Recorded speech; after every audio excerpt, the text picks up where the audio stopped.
DJ Moral Stories. நேர்மையான உழைப்பாளி. பன்சிபூருங்கிற கிராமத்துல மோகன்ற பேர் கொண்ட ஒரு ஏழை உழைப்பாளி தன்னோட மனைவி சுஷ்மா அப்புறம் அம்மா சுஹாசினி கூட இருக்காரு. மோகன்லால் பொழுதன்னைக்கும் கடுமையான வெயில்ல வேர்வை சிந்தி கஷ்டப்பட்டு கடினமா உழைச்சாரு. அவருடைய முதலாளி ரூப்சந்த் ரொம்பவும் கொடூரமான கண்டிப்பான ஒரு நபர். ஏய் சோம்பேறி, இங்க இருக்கிற மண்ணு கல்லு செங்கல் எல்லாத்தையும் எப்போ அர்த்த ஜாமத்துல எடுத்துட்டு போவ? இல்ல முதலாளி, என்ன மன்னிச்சிருங்க. நான் வேற ஒரு வேலையில இருந்துட்டேன், அதனால இத மறந்தே போயிட்டேன். உன்னோட கை மட்டும் இல்ல, மூளையும் வேகமா வேலை செய்யணும்டா. என்ன புரிஞ்சுதா? சரிங்க முதலாளி, இனிமே தப்பு நடக்காம பாத்துக்கிறேன். மோகன்லால் ரொம்பவே அன்பானவரு, அப்புறம் நல்ல இதயம் கொண்ட ஒரு மனுஷன். ஆனா பாவம், அவருக்கு நிறைய கடன் சுமை இருந்தது. அந்த சுமையால அவர் மொத்தமா அழுத்தப்பட்டு இருந்தாரு. ஒரு நாள் லாலா வட்டிக்காரர் மோகன்லாலோட வீட்டுக்கு வந்தாரு. அப்புறம் அவர்கிட்ட சொன்னாரு, ரொம்ப நாள் ஆயிடுச்சு மோகன்லால், இதுக்கு மேலேயும் என்னால உனக்கு டைம் கொடுக்க முடியாது. இந்தா முதல்ல இந்த பத்திரத்துல கையெழுத்து போடு. உன்னுடைய இந்த வீட்டை என் பேர்ல எழுதி வை. என்னால ஒண்ணும் பண்ண முடியாது. ஏற்கனவே உனக்கு நான் எச்சரிக்கை கொடுத்திருந்தேன்ல. ஆனா லாலா, என்னுடைய நிலைமைய கொஞ்சம் புரிஞ்சுக்கிறதுக்கு முயற்சி பண்ணுங்க. நான் உங்ககிட்ட கடன் வாங்கினது என் மனைவிக்கு ஆக்சிடென்ட் ஆச்சுல்ல, அப்போதான் லாலா. ஆனா நான் ஒரு ஏழை விவசாயி, என்னால மொத்த பணத்தையும் கொடுக்கறது ரொம்ப கஷ்டம். இப்போதைக்கு முடியாது. நான் உங்ககிட்ட வேண்டி கேட்டுக்கிறது, எனக்கு இன்னும் கொஞ்ச நாளைக்கு நீங்க அவகாசம் கொடுங்க. இந்த வீட்டை மட்டும் என்கிட்ட இருந்து பறிச்சிடாதீங்க ஐயா. ஆமாங்க ஐயா, இந்த மழை காலத்துல எங்களால எங்க போக முடியும்? எங்க மேல கொஞ்சம் இரக்கம் காட்டுங்க ஐயா. அந்த ஆண்டவன் உங்களை இன்னும் நல்லா வச்சிருக்கட்டும். ஆமா லாலா அண்ணன், இவர் அப்படிப்பட்டவர் ஒண்ணும் இல்ல. ஆனா எங்க சூழ்நிலை அப்படி, அதனாலதான் மாட்டிக்கிட்டோம். தயவு செஞ்சு நம்புங்க, இவர் உங்க பணத்தை சீக்கிரம் திருப்பி கொடுத்துருவாரு. முடியாது முடியாது, இதுக்கு மேலேயும் உங்களை மாதிரி ஏமாத்துற ஆளுங்க கிட்ட என்னால நம்பிக்கை வைக்க முடியாது. ஒழுங்கு மரியாதையா இந்த பத்திரத்துல கையெழுத்து போடுங்க, இல்லன்னா உங்க வீட்டை நான் எரிச்சிடுவேன். அப்புறம் இந்த வீடு உனக்கும் இருக்காது, எனக்கும் இருக்காது. லாலாவோட கோவத்தினால பாவம் மோகன் வேற வழி இல்லாம அந்த பத்திரத்துல கையெழுத்து போட வேண்டியதாயிடுச்சு. இப்போ மோகன்லால், சுஷ்மா அப்புறம் சுஹாசினி அவங்க 3 பேரும் அவங்க வீட்ல இருந்தே துரத்தப்பட்டாங்க. பயங்கரமா பெஞ்ச அந்த மழையில அன்னைக்கு ராத்திரி பொழுத எப்படியோ ஒரு வழியா கழிச்சாங்க. மறுநாள் காட்டுல இருந்து விறகுகளை வெட்டிக்கிட்டு வந்து அவங்களுக்குன்னு ஒரு சின்ன குடிசைய கட்டிக்கிட்டாங்க. இந்த கடன்னால நம்ம நாணயம் இவ்வளவு மோசமா போயிடுச்சே. இன்னும் எவ்வளவுதான் நம்ம கஷ்டத்தை அனுபவிக்க போறோமோ தெரியலையே. என்னங்க, தைரியத்தை கைவிட்டுறாதீங்க. நேரம் வரும்போது எல்லாம் சரியாயிடுங்க. அந்த நாள் இல்லனா இந்த நாளும் இருக்காதுங்க. மோகன்லால் கிராமத்து கோவில்ல கிடைக்கிற பிரசாதத்தை வாங்கிட்டு வந்து சுஷ்மா அப்புறம் சுஹாசினிக்கு கொடுத்தாரு. பாவம், அவங்க சாப்பாட்டுக்கு கூட அவங்க கையில எதுவுமே இல்ல. ஒரு நாள் கன்ஸ்ட்ரக்ஷன் சைட்ல மோகன்லால் கூட வேலை செய்யற ஒரு ஆளு ஜன்னா முதலாளி ரூப்சந்தோட பணத்தை சைட்ல இருந்து திருடிட்டான். அதுல பாதி பணத்தை மோகன்லாலோட பையில போட்டுட்டான். இப்போ எல்லார் பையையும் சோதனை போடுவாங்கல்ல, அப்போ பழி மோகன்லால் மேல போயிடும். பாதி பணத்தை நான் வச்சுக்கிட்டு பாதி பணத்தை அவன் பையில போட்டுட்டேன்.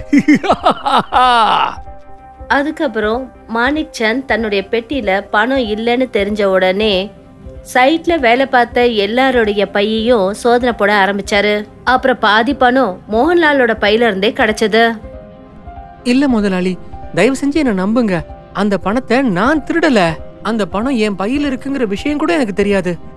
ரொம்ப அப்பாவியால நடிக்காத தம்பி. உன்ன மாதிரி ஏழைங்கெல்லாம் எப்படிப்பட்டவங்க எனக்கு நல்லாவே தெரியும். எந்த தட்டுல சாப்பிடுறீங்களோ அந்த தட்டுலயே ஓட்டைய போட பாப்பீங்க. நீ தான் பணத்தை திருடி இருக்க. திருடின பணத்தை எங்க வச்சிருக்க? மரியாதையா சொல்லு சொல்லு. இல்ல முதலாளி, நான் ஒன்னும் திருடலையே. வாய மூடுறா.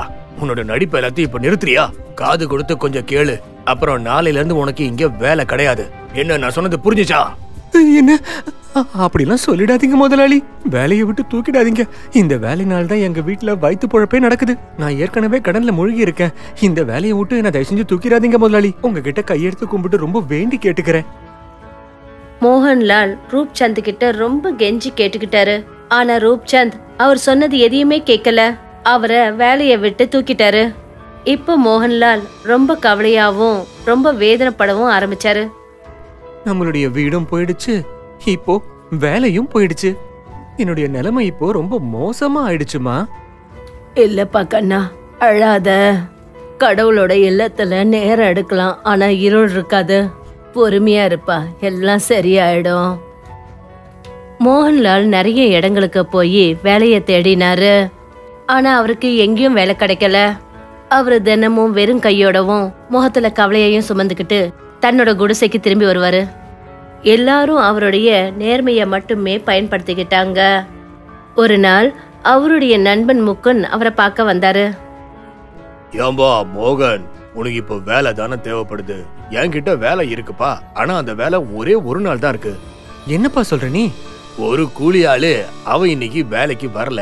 அவன் இடத்துக்கு ஒரு ஆளு என் முதலாளிக்கு இன்னைக்கு வேலைக்கு தேவைப்படுது. அவரு நல்ல பணம் கொடுப்பாருப்பா, ஆனா வேலை இன்னைக்கு ஒரு நாள் தான் உண்டு. பரவாயில்ல முகுந்த், ரொம்ப நன்றி. எனக்கு இந்த ஒரு நாள் வேலையாவது கிடைச்சதே, அதுவே பெரிய விஷயம். நான் இப்பவே உன் கூட வந்துடுறேன். மோகன்லால் முகுந்த் கூட அந்த கன்ஸ்ட்ரக்ஷன் சைட்டுக்கு போனாரு. அந்த இடத்துல நாள் முழுக்க உழைச்சதுக்கு அப்புறம் அவருக்கு நல்ல ஒரு அமௌண்ட் கிடைச்சது. அந்த காசுல அவரு நல்ல உணவா வாங்கினாரு. அம்மாவும் சுஷ்மாவும் இந்த சாப்பாட்டை சாப்பிட்டா ரொம்ப சந்தோஷப்படுவாங்க. ஒரு முழு சாப்பாட்டை சாப்பிட்டு எவ்வளவு நாள் ஆயிடுச்சு. மோகன்லால் அந்த உணவை எடுத்துக்கிட்டு தன்னோட வீட்டை நோக்கி போய்கிட்டு இருந்தாரு. போற வழியில அவரை ஒரு ஏழை பிச்சைக்கார ஆளு தடுத்து நிறுத்தினாரு. அவரு கூட அவருடைய ஒரு சின்ன பையனும் இருந்தான். அந்த கடவுளுக்கு கொடுக்கறதா நினைச்சு கொடுங்க. எங்களுக்கு ரொம்ப அதிகமா பசி எடுக்குது. எங்களை மாதிரி ஏழைங்களோட இந்த நிலைமைய பார்த்து சாப்பாடு எங்களுக்கு சுத்தமா கிடைக்கவே மாட்டேங்குது. நீங்களே சொல்லுங்க, நாங்க சாப்பாட்டுக்கு யார்கிட்ட போய் கையேந்துறது? எங்க புள்ளியும் சாப்பிடாம ரொம்ப நாளா பட்னியா இருக்கான். தயவு செஞ்சு உதவி பண்ணுங்க ஐயா. கவலைப்படாதீங்க, இந்தாங்க இந்த சாப்பாட்டை நீங்களே சாப்பிட்டுக்கோங்க. நாங்களாவது கோயில்ல இருந்து வாங்கி சாப்பிட்டுப்போம். ஆனா உங்கள மாதிரி ஆளுங்களுக்கு ஒருவேளை சாப்பாடு கிடைக்கிறதே கஷ்டமா இருக்கு. உங்களுக்கு ரொம்ப ரொம்ப நன்றி அண்ணன். அந்த கடவுள் உங்களை நல்லபடியா வச்சுப்பாரு. ஆனா அப்பதான் திடீர்னு அந்த பிச்சைக்காரரும் அவருடைய பிள்ளையும் 2 பேரும் வீரர்களா மாறினாங்க. அப்புறம் அவங்கள பார்த்துட்டு மோகன்லால் அப்படியே அதிர்ந்து போய் நின்னாரு. என்ன இது, நீங்க 2 பேரும் எப்படி வீரர்களா மாறினீங்க? ஏன்னா நாங்க 2 பேரும் உண்மையான வீரர்கள், சொர்க்கலோகத்தோட வீரர்கள். சொர்க்கலோகத்தோட வீரர்களா? ஆமா, சொர்க்கலோகத்தோட வீரர்கள். உங்களை எங்க கூடவே கூட்டிட்டு போறதுக்காக தான் இங்க வந்திருக்கிறோம். சொர்க்கலோகத்துக்கு பன்சிபூரோட ராஜா உங்களை கையோட கூட்டிட்டு வர சொல்லிருக்காரு. என்ன, பன்சிபூரோட ராஜாவா? அப்படின்னா ராஜா இந்திரவர்மாவா? உடனே அந்த இடத்துல ஒரு மாய ரதம் தோன்றுச்சு. அப்புறம் மோகன்லால் அந்த ரதத்துல உட்காந்து அந்த வீரர்களோட சொர்க்கலோகம் போனாரு. அந்த இடத்துல பன்சிபூரோட முன்னாள் ராஜா, அதாவது ராஜா இந்திரவர்மாவை பார்த்தாரு. வா மோகன்லால், நான் உனக்காக தான் காத்துக்கிட்டு இருந்தேன். மகாராஜா இந்திரவர்மா, நீங்க என்ன சொர்க்கத்துக்கு வர சொல்லிருக்கீங்க? இப்படி ஒரு அற்புதமான விஷயத்தை செஞ்சிருக்கீங்களே, ஆனா ஏன்? ஏன்னா அந்த கிராமத்திலேயே நீ ஒருத்தன் தான் சிறந்தவனா இருக்க, நேர்மையானவனா இருக்க, உண்மையுள்ளவனாவும் இருக்க. அதனாலதான் நான் உனக்கு பரிசா இந்த வரைபடத்தை உனக்கே கொடுக்கலான்னு இருக்கிறேன். வரைபடமா? ஆனா இந்த வரைபடத்துல அப்படி என்ன இருக்கு? அந்த கிராமத்துல ஒரு புதையல் இருக்கு, அதுடைய வரைபடம் தான்ப்பா இது. அதை தொடர்றதுக்கான உரிமைய நான் உனக்கு மட்டும் தான்ப்பா கொடுக்கறேன். எனக்கு தெரியும் மோகன்லால், உன்னை சுத்தி எவ்வளவு கஷ்டங்கள் நிறைஞ்ச நிறைய கருமேகங்கள் இருக்குன்னு. அந்த புதையலை எடுத்து கிராமத்து மக்களுக்கு நல்லது செய்யி, நீயும் நல்லா இருப்பா. உன்னை பத்தி எனக்கு நல்லாவே தெரியும். அந்த புதையலை வச்சு நீ எந்த ஒரு தவறான விஷயமும் செய்ய மாட்டேன்னு. நன்றி மகாராஜா, இந்த உதவியை நான் என்னைக்குமே மறக்க மாட்டேன். மோகன்லால் மறுபடியும் பூமிக்கு வந்தாரு. அவர் அந்த வரைபடத்தை வச்சு புதையில தேட ஆரம்பிச்சாரு. கடைசியா ஒரு வழியா அந்த புதையலும் அவருக்கு கிடைச்சிருச்சு. ஆஹா, எனக்கு இந்த புதையல் கிடைச்சிடுச்சு. இத வச்சு எல்லா கடனையும் நான் அடைச்சிடுவேன். அது மட்டும் இல்லாம என்னுடைய எல்லா பிரச்சனையில இருந்தும் நான் வெளியில வந்துடுவேன். அந்த கடவுளுக்கு நான் நன்றி சொல்லிக்கிறேன். மோகன்லாலுக்கு அந்த புதையல் கிடைச்சதும் பெரிய பணக்காரர் ஆயிட்டாரு. அவர் தன்னுடைய கடன் மொத்தத்தையும் தீர்த்து தனக்குன்னு ஒரு பெரிய பங்களாவை கட்டினாரு. அது மட்டும் இல்லாம ரொம்ப நேர்மையோட கிராமத்து ஜனங்களுக்கும் உதவி பண்ணாரு. பாத்தீங்களாங்க, நான் தான் சொன்னேன்ல, நாம இழந்த நாட்கள் திரும்பி கிடைக்கும்னு. இன்னைக்கு உங்களோட நேர்மைக்கு அங்கீகாரம் கிடைச்சிருக்கு. வாழ்க்கையில நாம இழந்த சந்தோஷம் நமக்கு திரும்ப கிடைச்சிருச்சு. ஏன்னா நீங்க இதுவரைக்கும் நேர்மையா வாழ்ந்திருக்கீங்க. ஆமா சுஷ்மா, நீ சொல்றது எல்லாமே உண்மைதான். மோகன்லால் தன்னுடைய கிராமத்துல ஒரு பெரிய ஃபேக்டரியை ஓபன் பண்ணி நல்ல ஒரு பிசினஸ் நடத்தினாரு.